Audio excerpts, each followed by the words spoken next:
Ukraine संकट का भारत पर प्रभाव। अब यूक्रेन संकट तो चले नहीं, वो तो आगे पढ़ाऊंगा है, वो तो सब पढ़ाना है। इजराइल हमास संघर्ष लगा है, जितना देख रहे हैं सब पढ़ना है। लेकिन एक तरीका बताया कि जैसे मान लीजिए ऐसे भी हम लोग को अपना बना के रखना है कि कोई भी विश्व में संकट उत्पन्न होगा, कुछ भी समस्या आएगा तो तुरंत वो विदेशी पर प्रभाव पूछता है। हाँ, तो एक तरीका सिखा दूं, क्योंकि आगे तो हम लोग को सब पढ़ना ही है। लेकिन मान लीजिए कभी मैं कोई चीज छूट गया या कोई ऐसी घटना हो गया जो मैं मान लीजिए अगले साल आप मेंस दे रहे हैं, नहीं मैं पढ़ा पाया, तो नहीं पढ़ा पाया तो आप तरीका जानेंगे तो उसी के हिसाब से उसको लिख के चले आएंगे। उतना तो पेपर पत्रिका पढ़ेंगे तो उतना तो नॉलेज हो ही जाता है। अब ऐसे मान लीजिए एक भूमिका लिख देना है। अब भूमिका लिख देना है, अब देखिए जैसे मान लीजिए यूक्रेन संकट है, तो ऐसे समझिए, सिखाता हूँ। इसमें 2-3 तरह के क्वेश्चन आते हैं। जैसे मान लीजिए पूछेगा कि यूक्रेन संकट क्यों हुआ, यूक्रेन संकट का कारण बताइए। मान लीजिए एक तरीका सिखा रहा हूँ, जैसे भूमिका लिखे। अब मान लीजिए यूक्रेन संकट का कारण, मान लीजिए ऐसे, यूक्रेन संकट का कारण, यूक्रेन संकट क्यों हुआ। अब ये बताइए जो प्रभाव है, तो यहाँ पर प्रभाव एक विश्व पर पढ़ा जाता है, एक भारत पर पढ़ा जाता है। तो मान लीजिए विश्व पर क्या प्रभाव पड़ा और भारत पर क्या प्रभाव पड़ा। जब विश्व पूछेगा तो विश्व वाला लिखिएगा, जब भारत पर पूछेगा तो भारत पूछिएगा। कोई भी चीज है, जैसे इजराइल हमास संघर्ष हुआ, तो इजराइल हमास संघर्ष क्यों हुआ, ये क्वेश्चन बनता है। कारण स्पष्ट करें। आपको हर चीज के बारे में 3-4 कारण भी ध्यान रखना है, एक्यूरेट एकदम। ठीक है। अब सोवियत संघ का विघटन तो आप लोगों को पढ़ाया था ना, बस उसी से जोड़ देता हूं अभी तुरंत। सोवियत संघ का विघटन तो पढ़ा ही दिया था। अब देखिए ये बताइए, सोवियत संघ के विघटन से ही ये समस्या जुड़ा हुआ है, क्योंकि उस दिन मैं बताया था कि 15 देश थे, तो 15 देशों में जो 3 देश थे, लाटविया, इस्टोनिया और लिथुआनिया, जो बाल्टिक प्रदेश वाले, ये बाल्टिक प्रदेश वाले जो है नाटो के साथ बन गए, और बच गए 12 जो है वह बना दिए CIS, Commonwealth of independent state बना दिए। इसका मुखिया बन गया रूस, और ये 12 जो है वो देखा जाए तो CIS के मेंबर बन गए, और सभी संप्रभु देश थे। अब देखिए ये बताइए, यूक्रेन और रूस, तो आप देखते हैं कि यूक्रेन हो, रूस हो, बेलारूस हो, ये सब कहीं ना कहीं रूस का ही तो हिस्सा था। तो स्वाभाविक सी बात है कि यूक्रेन में जो है रूसी मूल के लोग तो रहेंगे ही, तो रूसी मूल के लोगों की संख्या यूक्रेन में ज्यादा। और फिर आपको ध्यान होगा कि 2014 में जो है रूस ने क्रीमिया पर आक्रमण कर दिया, क्रीमिया को मिला लिया कह लीजिए। अब फिर यूक्रेन का ही हिस्सा डोनेट्स्क और लुहांस्क, तो डोनेट्स्क और लुहांस्क जो है वो स्वतंत्रता की घोषणा कर दिए 2 साल पहले, स्वतंत्रता की घोषणा कर दिए, जो यूक्रेन का ही हिस्सा था। अब ये बताइए, जब यूक्रेन और रूस के मध्य ये समझौता हो चुका था, CIS के तहत समझौता हुआ था कि जितने भी ये 12 देश हैं, इसमें से कोई भी देश नाटो का सदस्य नहीं बनेगा। ये लाइन ही लिखा हुआ है। संबंध बनाइए, सहायता लीजिए, व्यापार करिए, नाटो का सदस्य आप नहीं बनेंगे। तब जब ये जब समझौता हुआ था, और फिर जब इन लोगों ने कहा कि हम लोग की सुरक्षा कैसे होगी, तो रूस ने कहा कि हम CSTO बनाते हैं, कलेक्टिव सिक्योरिटी ट्रीटी ऑर्गेनाइजेशन बनाते हैं, पढ़ाया था। तो बताइए CSTO जब रूस ने बना दिया, तो आपको ज़्यादा सुरक्षा की चिंता है तो आप CSTO में शामिल हो जाइए। नाटो में आप शामिल हो नहीं सकते क्योंकि उस संधि का उल्लंघन हो जाएगा। अब जानते हैं कि जब यूक्रेन ने कहा कि हम नाटो में शामिल होंगे, तो रूस ने इस बात का विरोध किया। अमेरिका ने मध्यस्थता किया 2022 में, जिनेवा में बैठक हुआ, लेकिन रूस इसी बात पर अड़ा रहा है कि नहीं, नाटो का आप सदस्य नहीं बनेंगे। और अंततः ऐसी परिस्थिति हुई कि रूस ने यूक्रेन पर आक्रमण कर दिया। तो ऐसे 2-3 लाइन उसमें से मिलाकर एक भूमिका लिख दिया जाता है। देखिए मैं एक बताता हूं। यूएसएसआर के विघटन से ही यूक्रेन संकट जुड़ा हुआ है।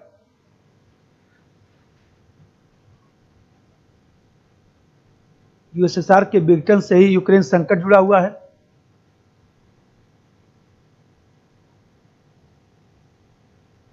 यूक्रेन में रूसी मूल के लोगों की संख्या ज्यादा है,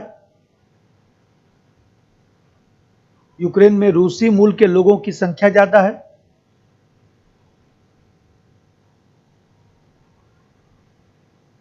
रूसी मूल के लोगों की संख्या ज्यादा है। इसी कारण 2014 में रूस ने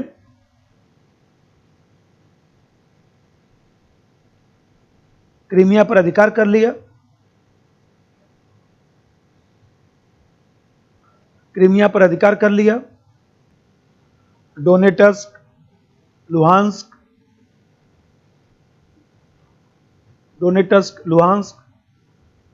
ने स्वतंत्रता की घोषणा कर दी।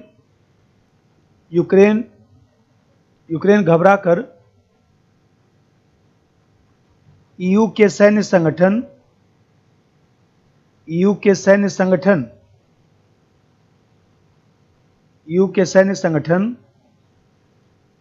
OSCE में शामिल हो गया। ईयू के सैन्य संगठन OSCE में शामिल हो गया और नाटो में भी शामिल होने की घोषणा कर दी। रूस ने विरोध किया। अमेरिका की मध्यस्थता में जिनेवा बैठक असफल हो गया। 2022 अमेरिका की अध्यक्षता में जिनेवा बैठक असफल हो गया और रूस ने यूक्रेन पर आक्रमण किया। मेन घटनाक्रम जरूर जानना है किसी चीज का, बाकी कहानी को कुछ पता हो चाहे मत हो, मूल चीज पता होना चाहिए कि ये मूल चीज था।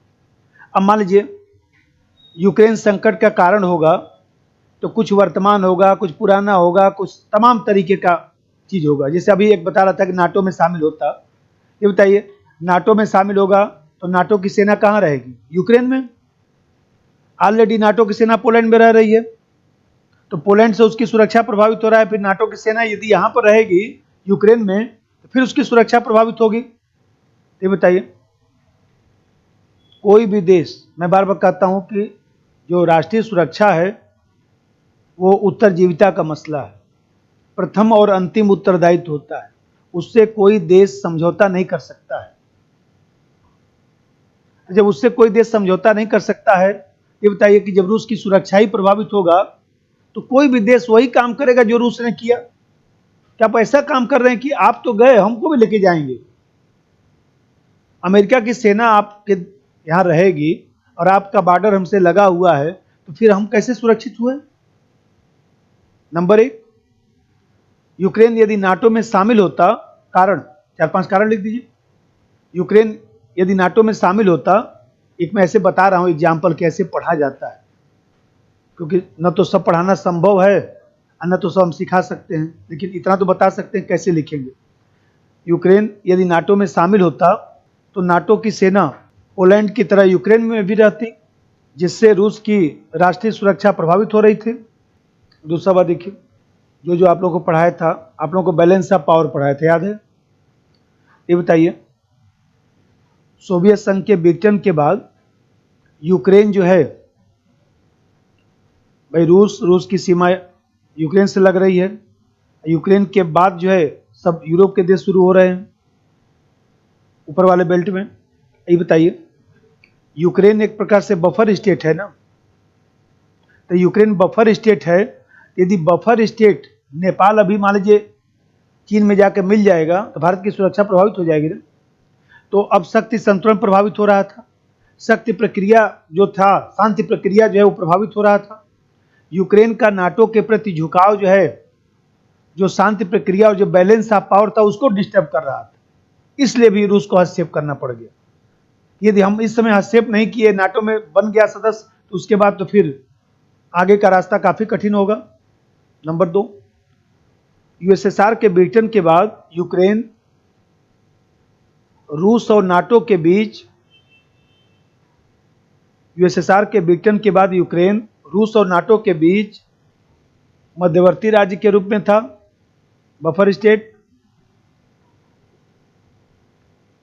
यूएसएसआर के विघटन के बाद यूक्रेन रूस और नाटो के बीच बफर स्टेट के रूप में कार्य करता था, मध्यवर्ती राज्य के रूप में कार्य करता था। लेकिन यूक्रेन यदि नाटो का सदस्य बनता तो क्षेत्रीय शांति प्रभावित होती। अब जरा देखिए, यूक्रेन और रूस के मध्य जो है मिन्स्क प्रोटोकॉल हुआ था। तो मिन्स्क प्रोटोकॉल जो हुआ था उसी में रूस और यूक्रेन के मध्य जो है समझौता का सब लिखा गया था।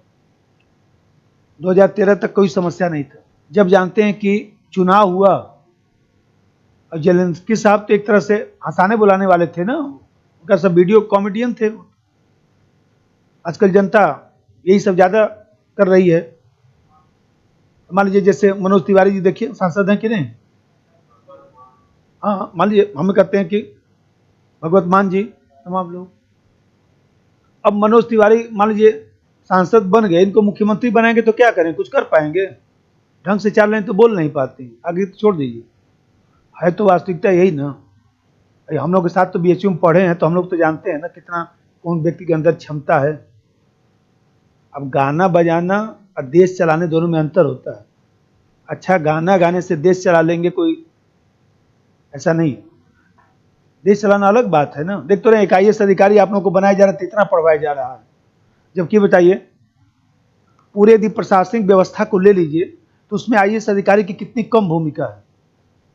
कभी आप मान लीजिए शास्त्री भवन चले जाइए, सचिवालय में चले जाइए, IAS अधिकारी का बस औकात देखने के लिए, तो आपको उस दिन जाएंगे तो आपको पता चल जाएगा कि अच्छा इसी की हम तैयारी कर रहे हैं।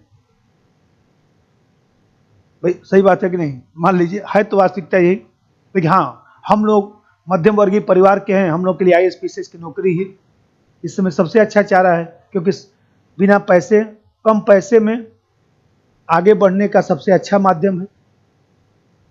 क्योंकि चुनाव भी लड़ेंगे तो 10-20 करोड़ रुपया खर्चा हो जाएगा, और जीतेंगे कि नहीं वो भी कोई भरोसा नहीं। तो उससे वहीं IAS UAS बन जाएंगे, थोड़ा सा अच्छा से काम कर लेंगे तो आगे बढ़ जाएंगे। ये बताइए, अब यहाँ पर जेलेंस्की साहब चुनाव जीत गए, और जेलेंस्की साहब को पैसा किसने खर्चा किया? तो अमेरिका ने। अमेरिका इनका समर्थन कर रहा था, खूब इनको पैसा खर्चा किया। जब जेलेंस्की साहब चुनाव जीत गए तो रूस तो नाराज होगा ही। रूस तब भी बधाई दिया था, पुतिन साहब ने तब भी बधाई दिया था जेलेंस्की साहब को।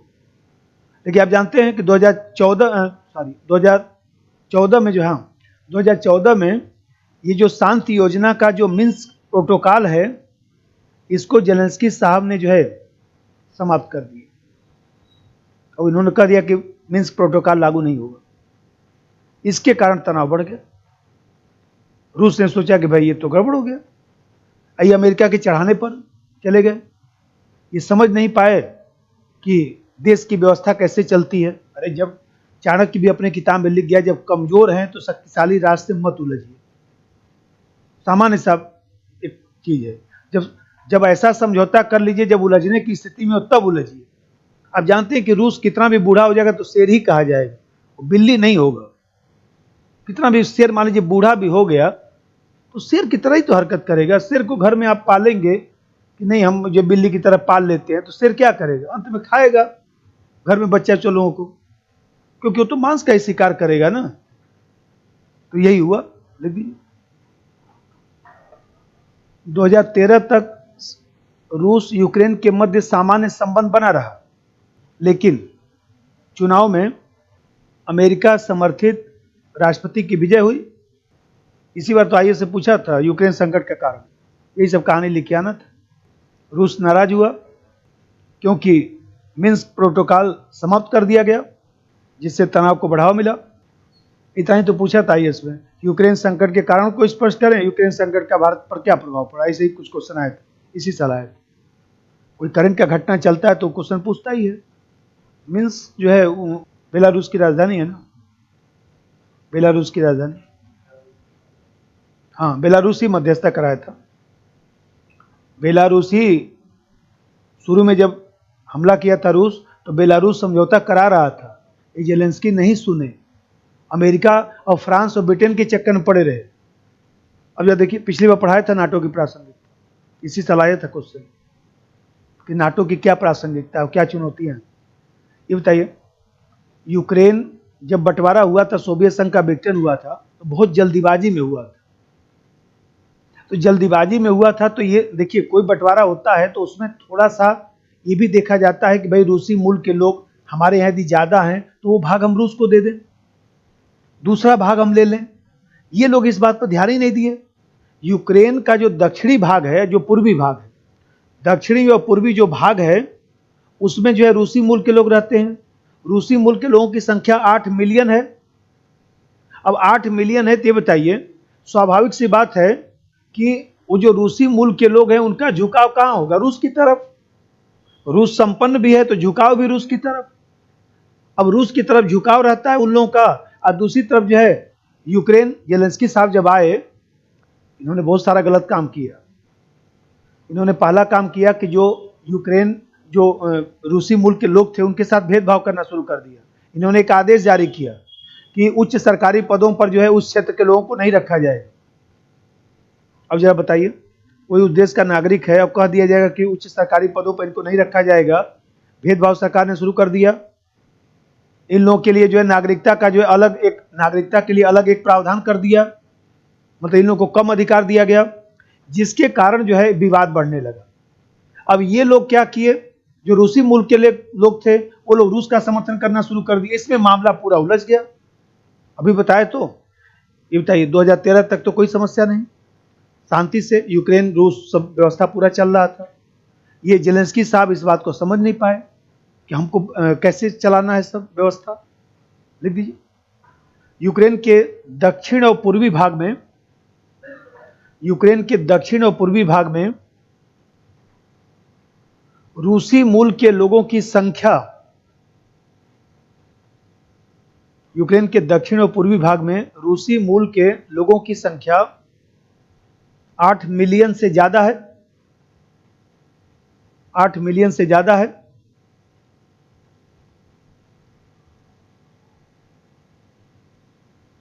यूक्रेन सरकार भेदभाव करने लगी।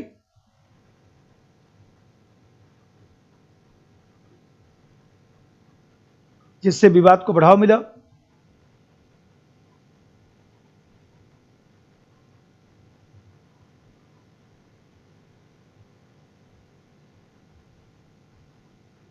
जिससे विवाद को बढ़ावा मिला।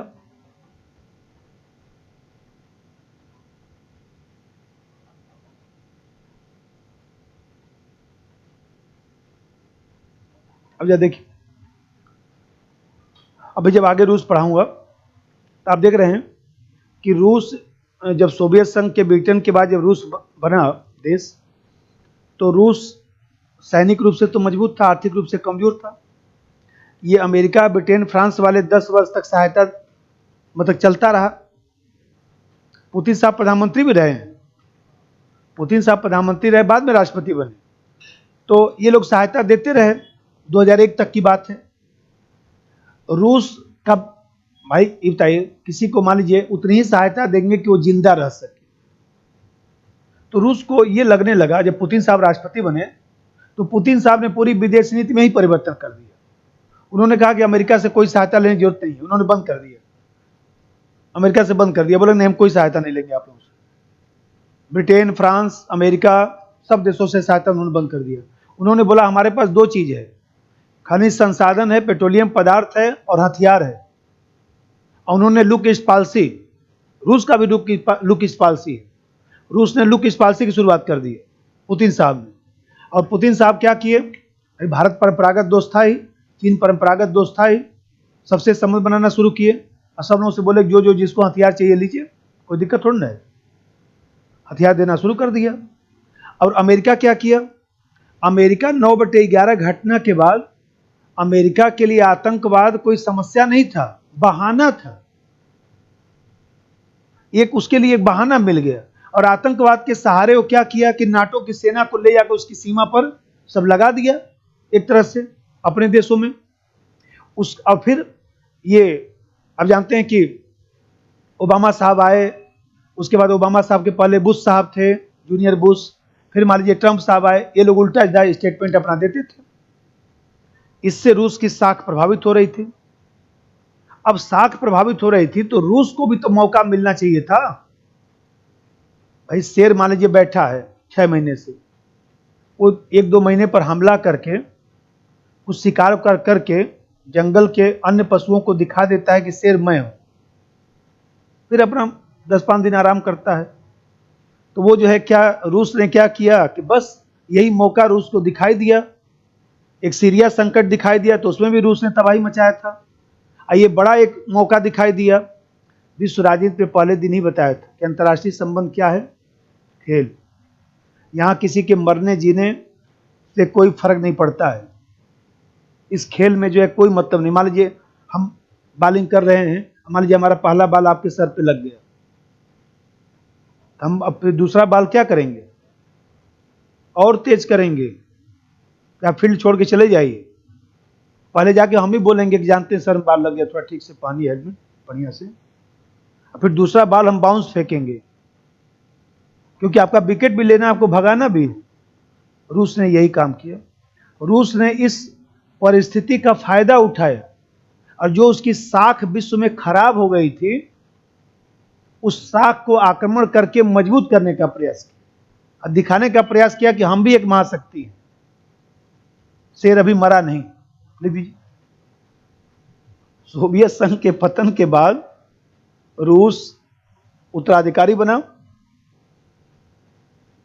यही सब कहानी लिख के आना, और क्या लिखना है। आप लोग तथ्य रटने लगते हैं। सोवियत संघ के पतन के बाद रूस उत्तराधिकारी बना,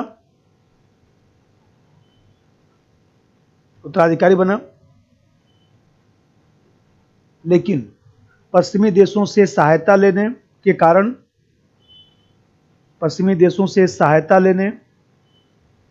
कारण उसकी साख प्रभावित हुई,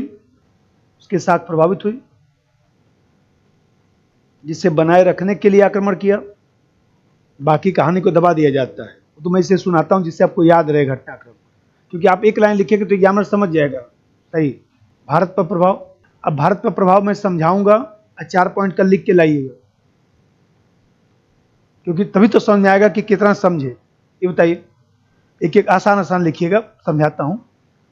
सबसे बड़ी बात है कि जब अमेरिका और रूस के बीच जब दूरी बढ़ेगा, तो भारत तो यहां पर है। भारत कल बताया था कि रणनीतिक स्वायत्ता की बात कर रहा है, संतुलनकारी नीति का प्रयोग कर रहा है, संतुलनकारी नीति, बैलेंस बना रहा है। ये बताइए कि जब संतुलनकारी नीति का प्रयोग कर रहा है, तो यहां पर संतुलन स्थापित करने में समस्या आएगी ना, क्योंकि जब ये लोग डिस्टर्ब होंगे तो भारत की स्थिति कहां पर हो, यहां पर हो, यहां पर हो, यहां पर हो, तो भारत ये निश्चित नहीं कर पाता है, जिसके कारण जो है दिक्कत आ रही है। तो रणनीतिक स्वायत्ता की जो नीति है विदेश नीति की वर्तमान में, वो रणनीतिक स्वायत्ता की नीति जो है प्रभावित हो रही है, क्योंकि डिस्टर्ब हो गया ना सब। भाई कब कितना किसके प्रति झुकाव रखना है। दूसरा जो देखिए, भारत पर जो प्रभाव पड़ा विदेश नीति पर, यूक्रेन संकट में एक तरह से कह सकते हैं कि रूस भी तो कमजोर होगा ना आर्थिक रूप से। रूस का झुकाव किधर चला जाएगा? चीन की तरफ, क्योंकि चीन ही उसकी आर्थिक मदद कर सकता है, और चीन जब आर्थिक मदद करेगा तो चीन ज्यादा शक्तिशाली बनेगा, और चीन ज्यादा शक्तिशाली बनेगा तो भारत चीन सीमा विवाद बढ़ेगा। तो देख रहे हैं कि भारत चीन संबंध प्रभावित हो गया, वहां यूक्रेन संकट, यहां भारत चीन संबंध प्रभावित हो रहा है। तीसरा जो पहलू है कि आप देख रहे हैं कि जो ये सब बनाया गया था, आगे पढ़ाऊंगा, I2, U2, क्वाड, ये सब जो बनाया गया था, ये सब डिस्टर्ब हो चुका है। यूक्रेन संकट और इजराइल संकट के कारण ये सब डिस्टर्ब हो चुका है। तो कहीं ना कहीं देखा जाए तो ये सब जब यदि प्रभावित होगा, तो इससे जो है भारत का जो विदेश नीति है वो भी तो बदलेगा। और सबसे बड़ा चीज तो ये है कि जब हमारा रूस से अच्छा संबंध था, तो भारत रूस में जो है ऊर्जा क्षेत्र में निवेश कर रहा था। आपको ध्यान होगा, सखालिन परियोजना पढ़े होंगे आप लोग ज्योग्राफी में, सखलिन परियोजना जिसको कहा जाता है। तो सखालिन परियोजना में भारत ने काफी पैसा लगाया। ये बताइए, 20% जो है भारत की हिस्सेदारी है सखालिन परियोजना में, सबसे बड़ी परियोजना है यूरोप की, इसमें 20% की भागीदारी है। ये बताइए, फिर रूस भारत में जो है संयुक्त उपक्रम लगा रहा था, आपको ध्यान होगा। तो जब ज्वाइंट वेंचर लगा रहा था, तो ये सब तो डिस्टर्ब हो जाएगा ना, तो भारत की जो आर्थिक कूटनीति है वो क्या हो जाएगी? प्रभावित हो जाएगी। 1-2 पॉइंट और बनाइएगा, 5 पॉइंट लिख के लाइएगा, जगह छोड़िए।